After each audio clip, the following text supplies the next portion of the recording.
ஹாய்ங்க. எப்படி இருக்கீங்க? நான் இப்போ போல சூப்பரா இருக்கேன். ஆ "தீயவர் குலை நடுங்க" அப்படிங்கிற ஒரு படத்தோட விமர்சனத்த ஒரு தோழி சொல்லியிருந்தாங்க. படம் ரிலீஸ் ஆகி ரொம்ப நாள் ஆச்சு. ஓடிடிலே ரிலீஸ் ஆயிருக்கக்கூடிய ஒரு படம். இருந்தாலும் உங்களுடைய பார்வையில இந்த படம் எப்படி இருக்கு அப்படிங்கிறத நான் சொல்லணும்னு கேட்கணும்னு ஆசைப்படுறேன் அப்படிங்கிற மாரி சொல்லியிருந்தாங்க. நானும் படம் பார்த்தேன். ம் படத்த பத்தி என்ன சொல்றது? ரொம்ப அமர்க்சித்தனமா இருக்கு. ஆ அடுத்த சீன் என்ன அப்படிங்கிறத நம்மளால ப்ரெடிக்ட் பண்ண முடியுது. ஃபைட் சீன் எல்லாமே ஒரு பட்ஜெட் வச்சுருக்காங்க. அந்த பட்ஜெட்குள்ளே தான் எடுத்திருக்காங்க. ஏன்னா, அர்ஜுன் மாதிரியான ஒரு பெரிய ஹீரோவை போட்ட பிறகு அதற்கான பிரம்மாண்டங்கள் தேவைப்படுது. புதுமுக இயக்குனர் அப்படிங்கிறனால அவரால் சரியாக பண்ண முடியல. நிறைய குறைகள் இருக்குது. ஓகே. பட் படம் பேச வந்த விஷயம் என்ன அப்படிங்கிறது ரொம்ப முக்கியமான விஷயம். அதை நேர்மையாக பேசியிருக்காங்களா அப்படிங்கிறது கேள்விக்குறியான விஷயம். குழந்தைகளுக்கு எதிரான பாலியல் தொந்தரவு பற்றின படங்கள் நிறைய வர ஆரம்பிச்சிருக்கு.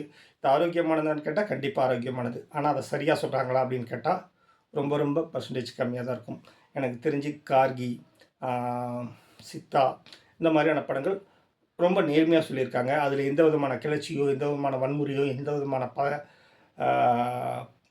என்ன சொல்கிறது, தூண்டுதலையோ இல்லாமல் ஒரு பதபதப்பையும் ஒரு அவேர்னஸையும் கொடுக்கறது ஓகே.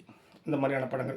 சில படங்கள் அதை வச்சு வியாபாரமாக்கி வணிகமாக்குறாங்களோ அப்படிங்கிற கவலைகள் எனக்குள்ளே இருந்துகிட்டே இருக்குது. அந்த வகையில் ஒரு படம் தான் தீயவர் குலை நடுங்க. ஒரு ஃப்ளாஷ்பேக், அது ஒரு அதிர வைக்கிற மாதிரியான ஃப்ளாஷ்பேக் வைக்கணும். அது மூலமாக கல்லா கட்டணும் அப்படிங்கிறது மட்டும் தான் அவங்க புத்திக்குள்ளே இருந்த மாதிரி எனக்கு தோணுச்சு. ஏன்னா ராம்குமார் சிவாஜி கணேசன் பேசக்கூடிய வார்த்தைகள் எல்லாமே மியூட் பண்ணியிருந்தாலும் அவருடைய வாயசைவுகள்லேயே அத்தனை அசிங்கங்களும் நமக்கு புரியுது. அப்படிங்கும்போது அது தேவையே இல்லை. நீங்கள் கார்கி படம் பாருங்கள். அந்த படத்தில் அந்த குழந்தைக்கு எதிரான வன்முறையை காட்சிப்படுத்தவே மாட்டாங்க. பட் நமக்குள்ளே அந்த பதபதப்பு இருக்கும். அந்த வலியும் அந்த கண்ணீரையும் நம்மளால் உணர முடியும்.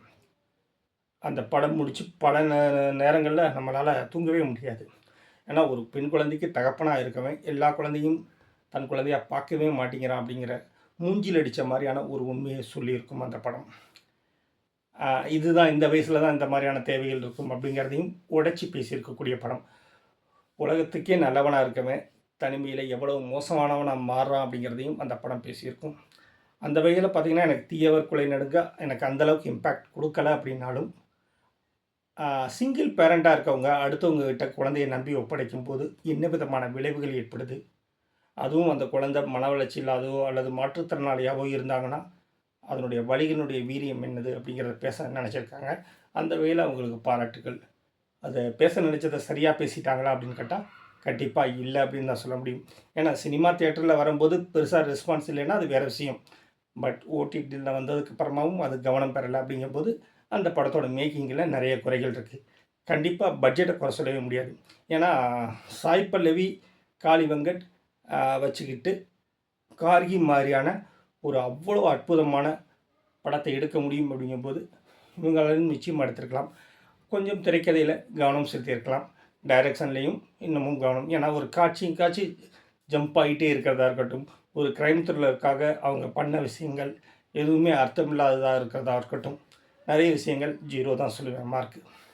பட் அவசியமாக தெரிஞ்சிக்க வேண்டிய கருத்து அப்படிங்கிறதுல எந்த விதமான மாற்று கருத்தும் கிடையாது.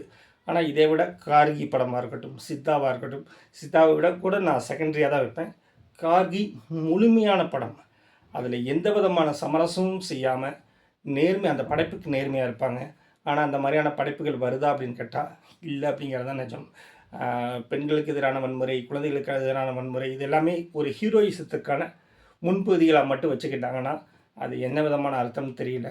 தமிழ் சினிமா இன்னும் நிறைய படிக்கட்டுகள் ஏறணும் அப்படிங்கிறதும் முக்கியம். இல்லைன்னா நீங்கள் அர்த்தமே இல்லாத படங்கள் கூட எடுத்துக்கோங்க.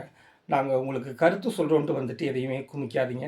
அது எங்களுக்கு அருவருப்பாக தான் இருக்குது உங்கள் மீது. இன்னொரு வீடியோவில் கண்டிப்பாக சந்திப்போங்க. நன்றி.